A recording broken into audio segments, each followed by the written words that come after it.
Welcome back to my YouTube channel. Make sure to like and subscribe to the channel for more interesting stories like these. Now, let's get into today's story video.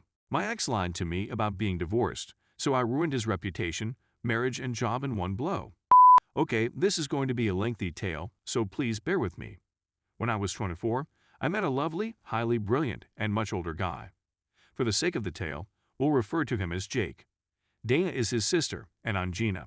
Now, back to the narrative. Jake was 42, recently divorced, or so he informed me, and had a child he only saw on weekends. We met online on a poetry website where we both used to write. He was distant and gruff in his remarks, and he wasn't very popular on the internet, since he usually came off as an arrogant jerk, but I admired his poetry despite of his attitude, and that's how it started. I remarked on one, and he immediately responded with a private message admiring my writing and asking if we might work together on a duet. I'd previously done it 1,000 times with a few acquaintances and respected members of the site, so I said yes. So to cut a long tale short, we met on Hotmail Messenger. This was almost 11 years ago, kids, so no WhatsApp, but we did speak on Facebook as well. This will be important later. To cut a long tale short, we hit it off right away. Underneath all his arrogance, he was witty, attractive, and really nice, and his dark sense of comedy appealed to me. We spent months putting in all-nighters, simply discussing and writing. Not to brag, but I was quite famous on the site since I won a few awards, so he got popular as a result. People began to read and remark on Jake's poetry, and he clearly had a big head about it, but I digress. Our connection became more serious once he said he was in love with me, and I was thrilled. As a result, I went along with it.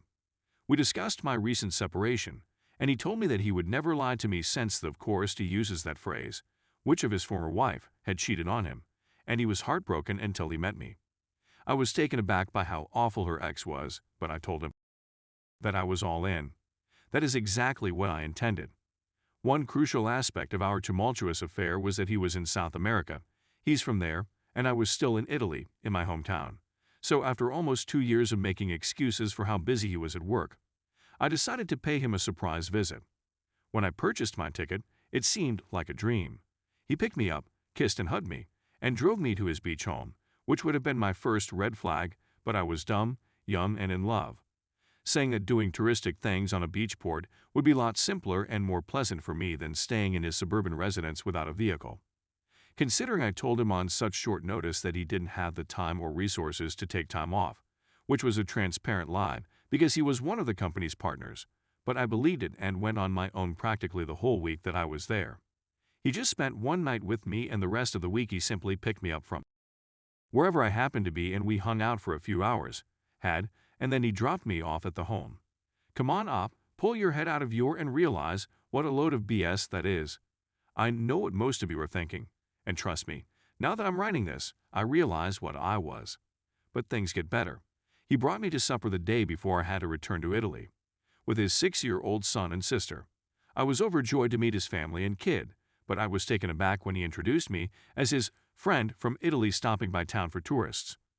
Her sister was lovely, though a little uncomfortable, and his kid was gorgeous. We ate, spoke, and then left. He came to get me up early in the morning and dropped me off at the airport. Now that you've heard the whole narrative, I'll get to the good stuff. 2 days later, still jet-tired, I received an intriguing email. Dana, his sister. Her email was brief and straightforward. Dear Gina, I know you may have thought I was strange and even a little unpleasant when we met, but it was only because Jay misled me into joining the meal with his child.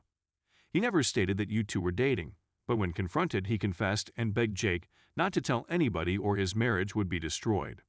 But you're such a nice and innocent young lady that you don't deserve his betrayal. Jake is still married and has never left their housing. Don't just take my word for it. Dana also emailed me screenshots of his real Facebook page, which was a pleasant surprise. The ideal little family. I thanked her and then turned off my computer. I was heartbroken. I was really contemplating relocating there since I believed Jake was the love of my life. I cried all night and drank wine till I had the worst migraine ever. The sorrow, on the other hand, lasted around 12 hours. At 4 a.m., I awoke, showered, brewed a cup of fresh coffee, and began plotting my retaliation.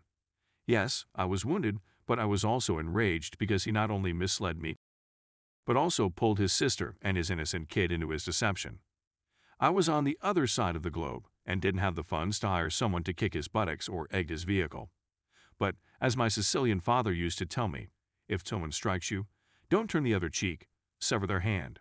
That's exactly what I did. Revenge, revenge, revenge, revenge, revenge, revenge. I went down to my desk, turned on the computer, and logged into his Hotmail account. I didn't have the password, but I knew him well enough to answer his 3 security questions in the forgot password part. 1, 2, 3 bum baby, I'm in, and holy sh*t. This conceited bit of human garbage was not just dating me. However, the other 2 females. I soon entered into his Facebook account as well since he had everything linked, the naivety. So I quickly changed all his passwords to I quote Tema and found that his personal email was also linked to his work account. I spent 2 hours going through his emails. This idiot never erased anything, so he had more than 5,000 emails. Until I came upon something quite intriguing. The females he was also seeing and their very steamy email conversations. Dick images are featured. So what exactly did I do? You guessed correctly. I sent a long and graphic email to Jake's wife, complete with photos and conversation logs, posting as him obviously, begging forgiveness, and announcing how much of a jerk I was sending this email to the girls as evidence of my commitment to change and transparency. But I only did because I was a secret queer who believed being a player would help me forget how much I actually liked males. That I was tired of faking and hoped she could move on and even become friends. However, not just to them, I just copied his full contact list, including the CEO and partners of the company he worked, his parents, and D of course. This email was flawless. All of the photographs and conversations he's ever exchanged with other ladies, including mine. As a precaution, I duplicated myself on the list and moved on to part 2 of my plan. I altered everything on his Facebook and said that I was so glad that people now understood who I was. His new wall picture was a pride flag, and his profile picture was a photoshopped image of 2 males kissing. I made 5 new profiles on websites with all of his information, including his phone number, and began chatting with a lot of people until this man gave me a message, or better yet, he sent Jake a message. Tony was his old uni buddy who had been secretly longing for him for years, and despite feeling awful about it afterwards, I arranged up a date with him. Part 3 of my strategy.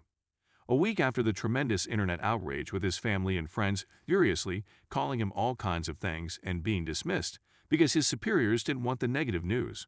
So Jake, in an attempt to make peace with his family and friends, throws a barbecue for his birthday. But I would have paid a year's salary just to see his face and the expressions on his friends' faces when, in the thick of their celebration, Tony emerged with a bottle of champagne and a bag full of lubrication and to celebrate discreetly as I requested. There was apparently a big brawl, and everyone left Jake bewildered and upset. Because some maniac tried to destroy his life, he cried. I blocked him and forgot about him until 6 months ago, when he messaged me on Instagram, wondering why I had vanished and why I hadn't supported him when he was at his lowest.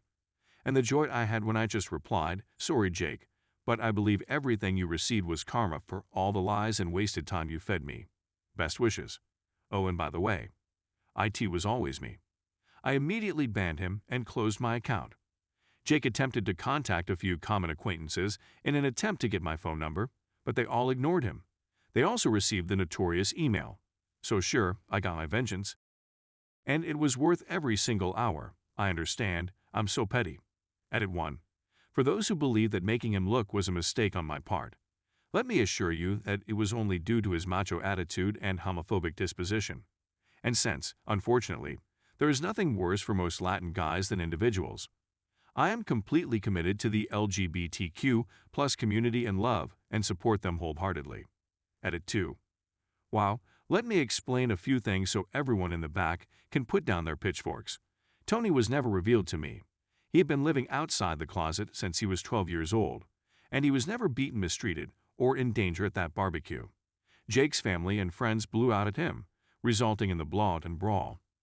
Tony escaped securely as soon as he realized what was going on. 11 years later, he is happily married, has a lovely kid, and lives in Europe.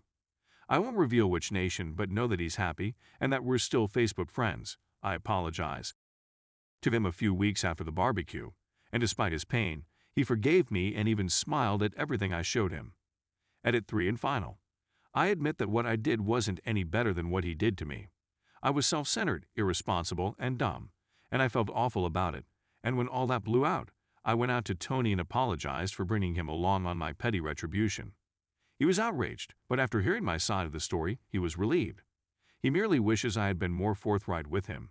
We didn't end up as BFF, but he's still my Facebook buddy and constantly sends me updates on his life. And just to be clear on a couple points. 1, because I'm half Italian and half Latina. I'm proficient in both Spanish and Italian. 2, we met on a poetry website in Spanish. 3, the common friends I mentioned are a few pals who lived in South America and contributed to the site with us. 4, they are a highly affluent family, thus there will be no serious financial concerns. Jake just lost his job, but a few months later he received daddy's money and established his own real estate firm. I honestly didn't expect things to turn out this way, so I'm not replying any further. All I'm saying is that this is a recollection from one of the worst periods of my life. So it's not fiction. It's not nonsense for karma or nothing. It's a remembrance of someone I'm no longer. Thank you for taking the time to read this, and have a nice day.